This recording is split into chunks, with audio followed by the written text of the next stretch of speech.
नमस्कार, स्वागत है आपका। आपके साथ मैं हूं अमृता चौरसिया। खबरों को विस्तार से जानेंगे, लेकिन उससे पहले नजर हेडलाइंस पर। दुनिया भर में मनाया जा रहा है अंतर्राष्ट्रीय योग दिवस। प्रधानमंत्री का अगले साल से राष्ट्रीय और अंतर्राष्ट्रीय अवार्ड का ऐलान। संयुक्त राष्ट्र समेत 170 से ज्यादा देशों में कार्यक्रम।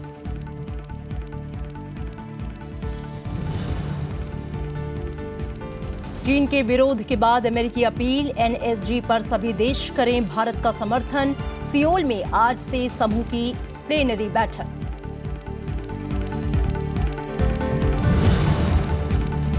वन रैंक वन पेंशन पर समिति दिसंबर के मध्य तक सौंपेगी रिपोर्ट। सरकार ने 6 महीने बढ़ाया कार्यकाल, लागू करने में हो सकती है देरी।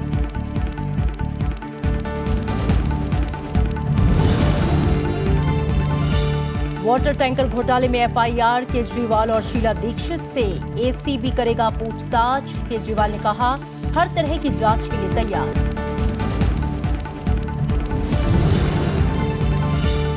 और देश के आधे हिस्से में छाया मॉनसून, सूखाग्रस्त मराठवाड़ा और विदर्भ में बारिश। दिल्ली एनसीआर में तापमान में गिरावट।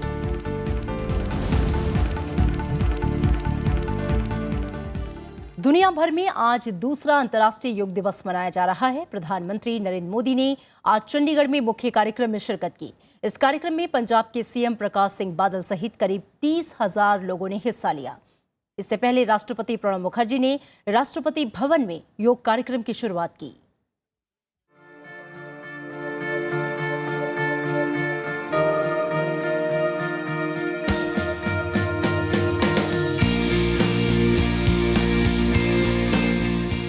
राष्ट्रपति प्रणब मुखर्जी ने आज सुबह राष्ट्रपति भवन में योग कार्यक्रम की शुरुआत की। इसके साथ ही देश भर में औपचारिक रूप से योग कार्यक्रम शुरू हो गए। इस मौके पर राष्ट्रपति ने कहा कि योग मानसिक और शारीरिक तौर पर स्वस्थ रहने के लिए काफी उपयोगी है। In having solutions to many problems, health-wise, mental discipline-wise, and the overall harmony between body and mind. वहीं चंडीगढ़ में मुख्य कार्यक्रम में प्रधानमंत्री समेत हजारों लोगों ने हिस्सा लिया। प्रधानमंत्री ने इस मौके पर कहा कि योग दिवस के अलावा आज तक कोई दिवस जन आंदोलन नहीं बन पाया है। उन्होंने कहा कि योग जीवन में अनुशासन के लिए जरूरी है और इससे जुड़े विवादों को दरकिनार करने की जरूरत है। कभी कभी लोगों को लगता है योगा से क्या मिलेगा। ये पूरा विज्ञान लेने पाने के लिए है ही नहीं। योग क्या मिलेगा इसके लिए नहीं है। योग मैं क्या छोड़ पाऊंगा, मैं क्या दे पाऊंगा, मैं किन किन चीजों से मुक्त हो पाऊंगा, ये मुक्ति का मार्ग है, पाने का मार्ग नहीं है। शायद अंतर्राष्ट्रीय योग दिवस का ये दूसरा कार्यक्रम है। प्रधानमंत्री ने सितंबर 2014 में संयुक्त राष्ट्र महासभा से योग दिवस मनाने का अनुरोध किया था। इसके बाद 21 जून 2015 को पहली बार दुनिया भर में इसका भव्य आयोजन हुआ। Bureau report, Rajya Sabha TV. और अंतर्राष्ट्रीय योग दिवस के मौके पर प्रधानमंत्री ने अंतर्राष्ट्रीय योग अवार्ड और राष्ट्रीय योग अवार्ड शुरू करने की घोषणा की। चंडीगढ़ में योग कार्यक्रम में बोलते हुए प्रधानमंत्री ने कहा कि इसके लिए एक ज्यूरी बनाया जाएगा जो विजेता का चुनाव करेगी। ये पुरस्कार योग के प्रचार प्रसार के लिए दिए जाएंगे। भारत में, हिंदुस्तान के भीतर योग के लिए जो उत्तम काम होता होगा उनके लिए अवार्ड, एक अंतर्राष्ट्रीय योग अवार्ड, एक राष्ट्रीय योग अवार्ड। व्यक्ति, संस्था, हर कोई इसमें जुड़ सकते हैं। उसकी जो एक्सपर्ट कमेटी होगी वो उसके नियम बनाएगी, उसके तौर तरीके बनाएगी, जूरी तय करेगी। लेकिन विश्व भर में जिस प्रकार से अनेक ग्लोबल अवार्ड की वाहवाही होती है, याद होती है, उसका महत्व माना जाता है। हिंदुस्तान चाहता है कि भारत विश्व के लोग जो योग से जुड़े उनको सम्मानित करें, हिंदुस्तान में जो योग के लिए काम कर रहे हैं उनको सम्मानित करें और ये परंपरा हम आगे बढ़ाएं। और इस मौके पर देश के अलग अलग हिस्सों में भी कार्यक्रम आयोजित हो रहे हैं। एनडीए सरकार के 57 मंत्रियों ने अलग अलग शहरों में लोगों के साथ योग कार्यक्रम में शिरकत की। उत्तर प्रदेश में 10 केंद्रीय मंत्री इन कार्यक्रमों में शामिल हुए। योग दिवस के सिलसिले में देश भर में 1 लाख से ज्यादा कार्यक्रमों का आयोजन हुआ और लोगों में इसे लेकर खासा उत्साह दिखाई दिया।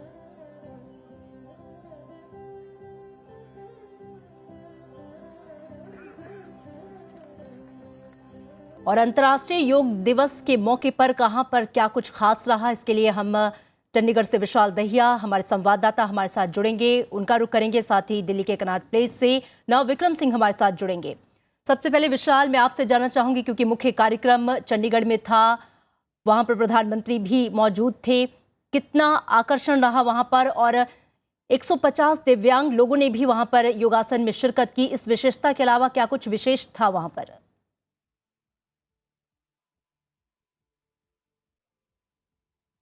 देखिए, दिव्यांग लोगों ने शिरकत की। इसके अलावा लगभग 30,000 लोग वहां मौजूद थे और जो राज्यपाल हैं पंजाब हरियाणा के वो थे, दोनों ही राज्यों के मुख्यमंत्री थे और कई गण्यमान्य व्यक्ति थे वहां पर और लगभग 40 से 45 मिनट योगाभ्यास चला।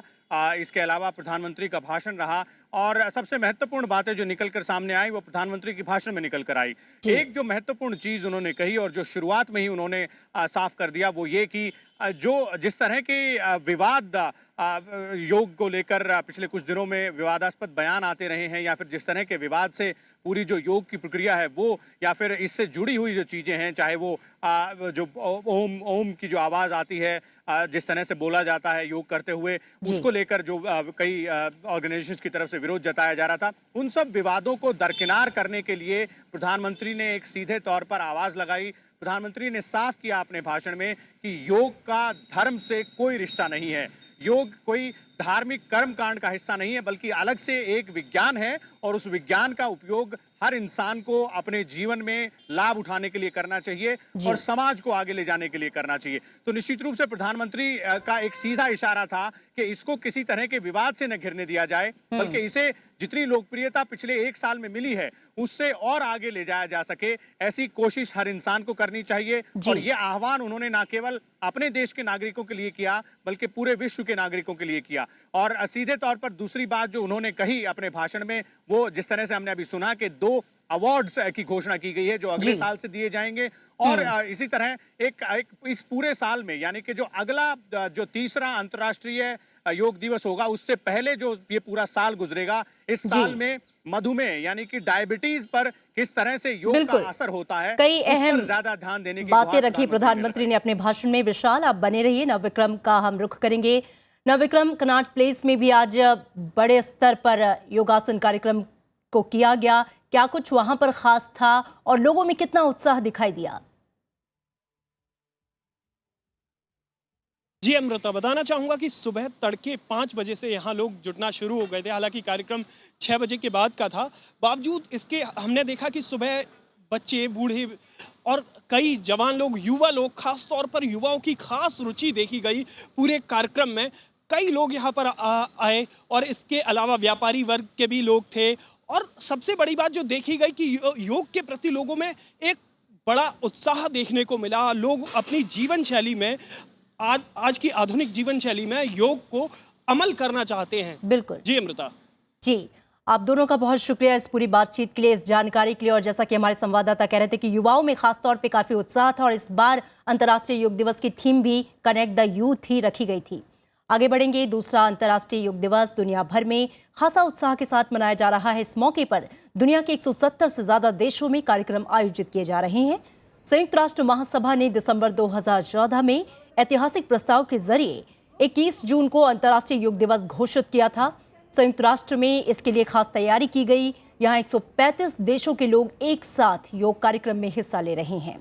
वहीं यूएन मुख्यालय पर भी योगासन मुद्रा वाली एक तस्वीर को प्रदर्शित किया गया है।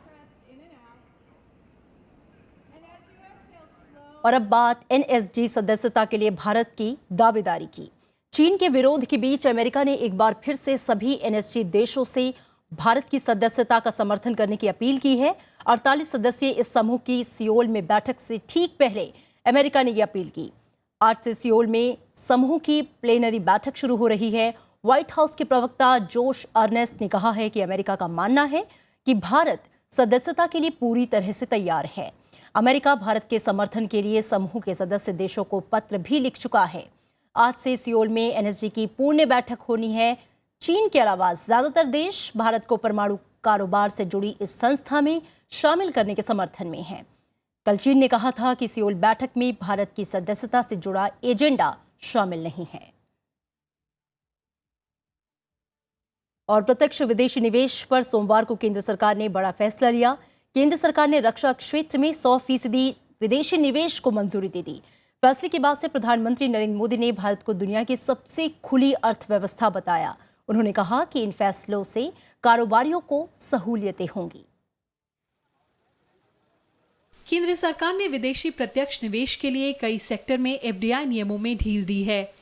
जहां रक्षा क्षेत्र में अप्रूवल रूट से 100% विदेशी निवेश को मंजूरी दी गई है, वहीं फार्मा सेक्टर में ऑटो रूट से 74% एफडीआई को मंजूरी दी गई है। इसके अलावा सरकार ने नगर विमानन क्षेत्र में भी एफडीआई नियमों में बदलाव का ऐलान किया है। एविएशन सेक्टर में 100% एफडीआई का ऐलान किया गया है। पशुपालन और व्यापार में 100% एफडीआई की अनुमति दी गई है। सरकार ने ई कॉमर्स के जरिए फूड प्रोसेसिंग में भी 100% तक एफडीआई को मंजूरी दी है। इसके अलावा केबल नेटवर्क, डीटीएच और मोबाइल टीवी में ऑटोमेटिक रूट के जरिए 100% एफडीआई को मंजूरी मिली है। Will now find greater reasons to sectorally source themselves and also to make sure that there is greater clarity in terms of the caps, in terms of the process of approval. देश में रोजगार के नए अवसर मुहैया कराने के मकसद से एफडीआई व्यवस्था को उदार बनाया गया है। हालांकि इस मुद्दे पर विपक्ष ने सरकार को घेरने की कोशिश की है। विपक्ष ने इसे जल्दबाजी में लिया गया फैसला बताया है। हालांकि जानकार इस फैसले का स्वागत कर रहे हैं। ये पैनिक रिएक्शन है और इससे ज्यादा कोई अर्थव्यवस्था में परिवर्तन नहीं आने वाला है, क्योंकि डोमेस्टिक इन्वेस्टमेंट जब तक नहीं बढ़ेगा तब तक हमारी अर्थव्यवस्था में सुधार नहीं आएगी। डेफिनेटली फायदेमंद है, क्योंकि हमारा एम क्या है, हमने मेक इन इंडिया प्रोसेस इसीलिए चलाया था ताकि लोग यहाँ पर आए बनाएं। देश में हाल के सालों में निवेश में इजाफा हुआ है। 2013-14 में जहां $36.04 बिलियन का निवेश हुआ, तो वहीं 2015-16 में ये बढ़कर $55.46 बिलियन हो गया। हाल के सालों में ये सबसे ज्यादा प्रत्यक्ष विदेशी निवेश रहा है। सरकार के ताजा फैसले से आने वाले दिनों में एफडीआई में और इजाफा होगा। कृति मिश्रा, राज्यसभा टीवी। और रिजर्व बैंक का नया गवर्नर चुनने के लिए सरकार कोई सर्च कमेटी गठित नहीं करेगी। पीटीआई के मुताबिक जुलाई के आखिर तक रघुराम राजन के उत्तराधिकारी का ऐलान हो जाएगा। नए गवर्नर के चयन का काम जारी है। पीटीआई के मुताबिक सरकार 6 नामों पर विचार कर रही है। इसमें भारतीय स्टेट बैंक की प्रमुख अरुंधति भट्टाचार्य से लेकर रिजर्व बैंक के पूर्व डिप्टी गवर्नर सुबीर गोंकड़ तक शामिल हैं। वहीं आर्थिक मामलों के सचिव शशिकांत दास और मुख्य आर्थिक सलाहकार अरविंद सुब्रमण्यम भी दौड़ में शामिल हैं। रघुराम राजन का कार्यकाल 4 सितंबर को खत्म हो रहा है। राजन ने दूसरा कार्यकाल लेने से इनकार कर दिया है। वन रैंक वन पेंशन योजना के क्रियान्वयन पर समिति का कार्यकाल 6 महीने बढ़ाकर इस साल दिसंबर के मध्य तक कर दिया गया है। पटना उच्च न्यायालय के पूर्व मुख्य न्यायाधीश जस्टिस एल नरसिंहा रेड्डी की अगुवाई वाली समिति को 14 जून तक रिपोर्ट जमा करनी थी। पीटीआई के मुताबिक कार्यकाल विस्तार के साथ ओआरओपी के क्रियान्वयन में कुछ समय और लग सकता है, क्योंकि समिति 14 दिसंबर तक अपनी रिपोर्ट जमा कर सकती है। सरकार ने 25 लाख पूर्व सैनिकों और युद्ध में मारे गए सैन्यकर्मियों की विधवाओं को लाभ देने के लिए 7 नवंबर 2015 को ओआरओपी को लागू करने की घोषणा की थी। और दिल्ली के वाटर टैंकर घोटाले में भ्रष्टाचार निरोधक शाखा ने एफआईआर दर्ज की है। एसीबी प्रमुख एमके मीणा ने बताया कि इस मामले में मुख्यमंत्री अरविंद केजरीवाल और पूर्व मुख्यमंत्री शीला दीक्षित से पूछताछ हो सकती है। इस बीच दिल्ली के मुख्यमंत्री अरविंद केजरीवाल ने एफआईआर में नाम शामिल किए जाने को लेकर प्रधानमंत्री नरेंद्र मोदी की आलोचना की है। उन्होंने ट्वीट किया कि वो सीबीआई और एसीबी से नहीं डरते। साथ ही कहा कि प्रधानमंत्री मोदी ने ये बात मान ली है कि उनकी सीधी लड़ाई मेरे साथ है। और बुलेटिन में लेंगे यहाँ एक छोटा सा ब्रेक।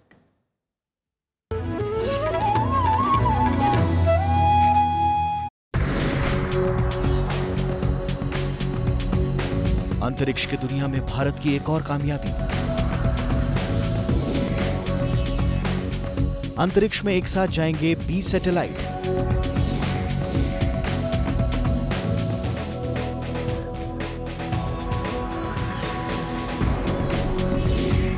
देखिए इसरो की नई उड़ान लाइव सिर्फ राज्यसभा टीवी पर।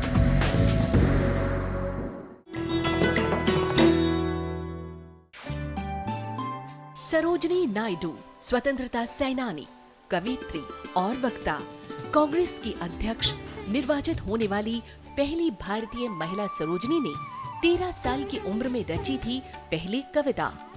आजादी के बाद वो बनी देश की पहली महिला राज्यपाल। भारत कोकिला के नाम से मशहूर सरोजनी नायडू हैं नारी शक्ति की अनूठी मिसाल।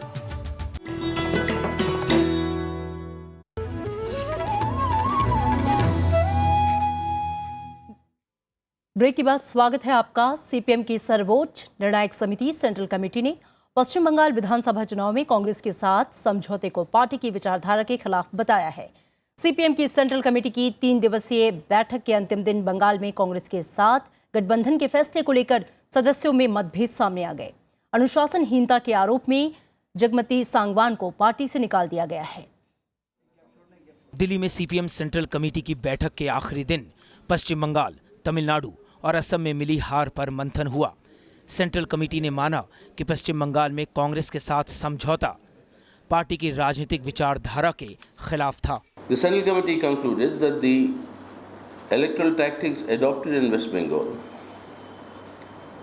were not in consonance with the Central Committee decision for not having an alliance with the or an understanding with the Congress Party. This, the Central Committee noted, should be rectified. Bengal चुनाव में कांग्रेस के साथ गठबंधन के फैसले को लेकर central committee के सदस्यों में मतभेद खुलकर सामने आ गए हैं। समिति की सदस्य जगमती सांगवान ने कांग्रेस के साथ रिश्तों को पार्टी की राजनीतिक विचारधारा के खिलाफ मानते हुए सदस्यता से इस्तीफा दे दिया। जो हमारे पीबी ने कहा कि ये हमारी पॉलिटिकल टैक्टिकल लाइन के संगति में नहीं था, मैं ये फील करती हूँ कि उसकी संगति में नहीं था। केवल ऐसा नहीं है, बल्कि वो हमारी जो पॉलिटिकल टैक्टिकल लाइन थी उसकी भावना के खिलाफ है, उसका वायलेशन है, उसको तोड़ा गया। मीटिंग चल रही थी, हमें तो पता ही नहीं था। बाहर जाकर उन्होंने कह दिया कि उन्होंने इस्तीफा दे दिया। ये हुआ मीटिंग में, तो इसीलिए कहना इसकी वजह से निकाल दिया, उसके वजह से निकाल दिया, निकाला नहीं गया, वो चले गए इस्तीफा दे के। सेंट्रल कमेटी की बैठक में केंद्र की एनडीए सरकार के 2 साल के कामकाज की समीक्षा की गई।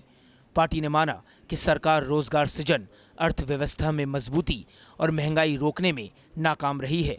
सीपीएम ने बैठक में उत्तर प्रदेश विधानसभा चुनावों से पहले देश में सांप्रदायिक ध्रुवीकरण की कोशिशों की निंदा भी की। Pranav Goswami, Rajya Sabha TV. VVIP helicopter सौदे में प्रवर्तन निदेशालय ने कल दिल्ली, मुंबई और हैदराबाद में 10 जगहों पर तलाशी ली।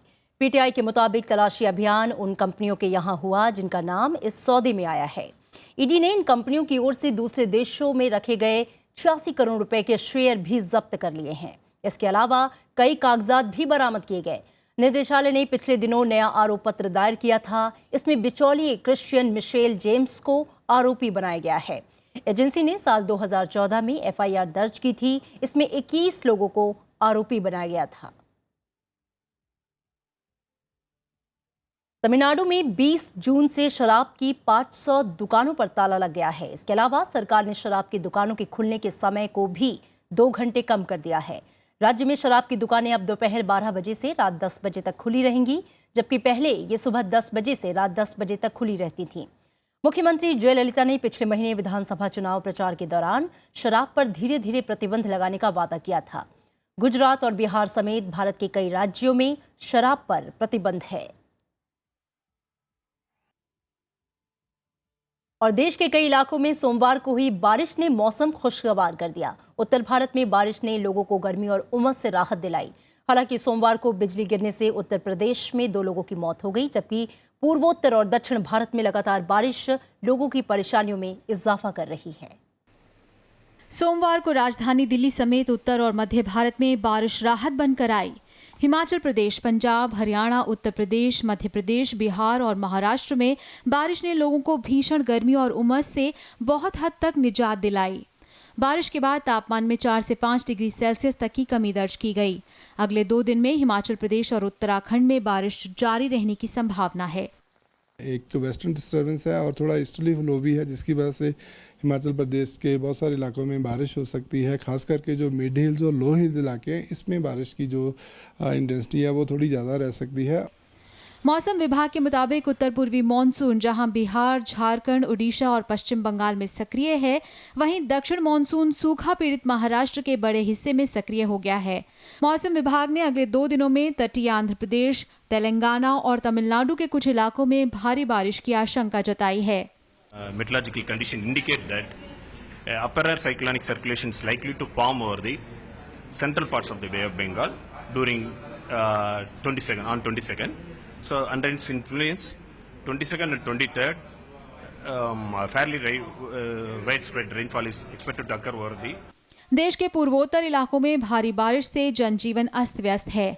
असम और पश्चिम बंगाल में कई जगह बारिश का पानी घरों में भर गया है। Bureau report, Rajya Sabha TV. और सोमवार को PSLV C-34 यान के प्रक्षेपण की 48 घंटे की उल्टी गिनती शुरू हो गई है। इसके जरिए सतीश धवन अंतरिक्ष केंद्र से इसरो 22 जून को ऐतिहासिक मिशन के तहत रिकॉर्ड 20 उपग्रहों का प्रक्षेपण करेगा। इनमें 17 विदेशी उपग्रह भी शामिल हैं। तमाम तैयारियों के बाद सोमवार से PSLV C-34 यान के प्रक्षेपण की उल्टी गिनती शुरू हो गई। श्रीहरिकोटा के सतीश धवन अंतरिक्ष केंद्र से 22 जून को सुबह 9:25 पर PSLV C-34 यान अपने साथ 20 उपग्रहों को लेकर अंतरिक्ष के लिए रवाना होगा। 20 सैटेलाइट का लॉन्च करने के लिए काफ़ी एनालिसिस करना पड़ता है, क्योंकि हर एक सैटेलाइट को रिलीज़ करने के बाद जो मिशन के हिसाब से सेंटर ऑफ ग्रेविटी कहाँ जाता है और कैसे उसको रीओरिएंटेशन करना पड़ेगा और एक दूसरे से टक्कर ना करे, इसके लिए काफ़ी एनालिसिस करके हमको तैयार करना पड़ता है। 20 उपग्रहों में स्वदेशी कार्टोसैट 2, 2 निजी विश्वविद्यालयों के उपग्रहों के अलावा 17 विदेशी उपग्रह शामिल हैं। इन सभी उपग्रहों का कुल वजन 1288 किलोग्राम है। विदेशी उपग्रहों में अमेरिका और कनाडा के 2 उपग्रह शामिल हैं। इसके अलावा जर्मनी और इंडोनेशिया के उपग्रह भी प्रक्षेपित किए जाएंगे। हमारा प्राइम पेलोड है करीब 700 किलोग्राम का है, मतलब आधा से करीब आधा वजन बाहर के जो पेलोड से उसमें से आता है। तो हमारा जो सैटेलाइट का लॉन्चिंग का कॉस्ट होगा हमको कम पड़ेगा। इसमें बहुत ही अच्छी जो है शुरुआत है, जिसमें जिन्होंने इसमें काम किया है उनकी जो इसमें क्षमता बढ़ रही है। इसके अलावा ये जो है औरों को भी कितना ही इंस्पायरिंग होगा। भारतीय अंतरिक्ष एजेंसी इसरो ने इससे पहले 2008 में एक साथ 10 उपग्रह भेजे थे। इस प्रक्षेपण के साथ इसरो नया रिकॉर्ड बनाने की तैयारी में है।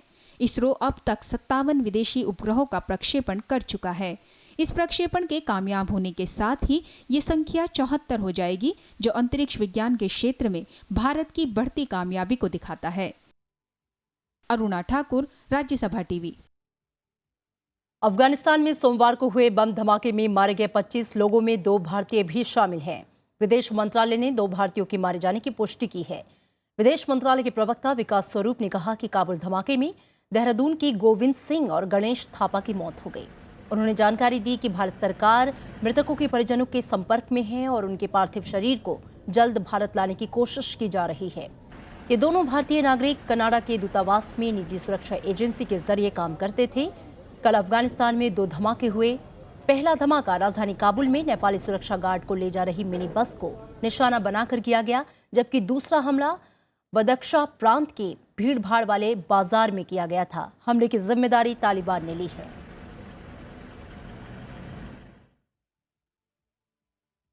पाकिस्तान और अफगानिस्तान के बीच सीमा विवाद का हल करने के लिए सोमवार को बुलाई गई बैठक बेनतीजा खत्म हो गई। पिछले हफ्ते तोखर्म सीमा चौकी पर दोनों तरफ से हुई गोलीबारी में 4 अफगान सैनिकों की मौत के बाद ये बैठक बुलाई गई थी। बैठक में अफगानिस्तान ने 1893 में तत्कालीन अंग्रेजों शासकों द्वारा डुरंड रेखा के रूप में खींची गई सीमा रेखा को मानने से इनकार कर दिया। पाकिस्तान इन दिनों अफगानिस्तान सीमा पर चौकियां बना रहा है, जिसे लेकर दोनों देशों के बीच भारी तनाव है।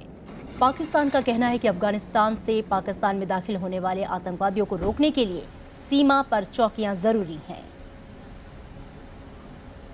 और अमेरिकी सीनेट ने एक बार फिर से बंदूक कानून में संशोधन के प्रस्ताव को रद्द कर दिया है। ऑरलैंडो में गोलीबारी की घटना के बाद सीनेट में डेमोक्रेटिक पार्टी के सदस्यों ने बंदूकों की खुलेआम बिक्री पर रोक का प्रस्ताव रखा था। राष्ट्रपति ओबामा और डेमोक्रेटिक नेता बर्नी सैंडर्स बंदूकों की खुलेआम बिक्री पर रोक की मांग कर चुके हैं। सोमवार को चर्चा के बाद सीनेट में प्रस्ताव गिर गया। इस मुद्दे पर रिपब्लिकन और डेमोक्रेटिक पार्टी के सदस्यों के बीच जोरदार बहस हुई। Terrorist groups like Al-Qaeda, ISIL, al-Nusra, and others know that our gun laws are weak and can be exploited. So, Madam President, we can't continue to do nothing in the face of this potential death and even potential devastation. The other side wants it both ways. Heads I win, tails you lose. Where crime falls and state laws are stringent, they say the state laws work, regardless of laws anywhere else. और अब चलते चलते एक नजर headlines पर। दुनिया भर में मनाया जा रहा है अंतर्राष्ट्रीय योग दिवस। प्रधानमंत्री का अगले साल से राष्ट्रीय और अंतर्राष्ट्रीय अवार्ड का ऐलान। संयुक्त राष्ट्र समेत 170 से ज्यादा देशों में कार्यक्रम।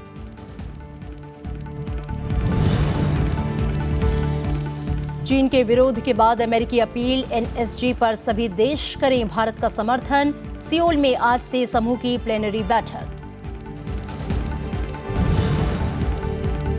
वन रैंक वन पेंशन पर समिति दिसंबर के मध्य तक सौंपेगी रिपोर्ट। सरकार ने 6 महीने बढ़ाया कार्यकाल, लागू करने में हो सकती है देरी।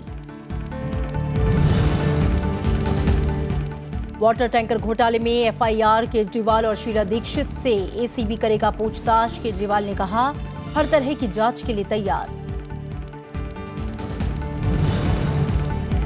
और देश के आधे हिस्से में छाया मॉनसून। सूखाग्रस्त मराठवाड़ा और विदर्भ में बारिश।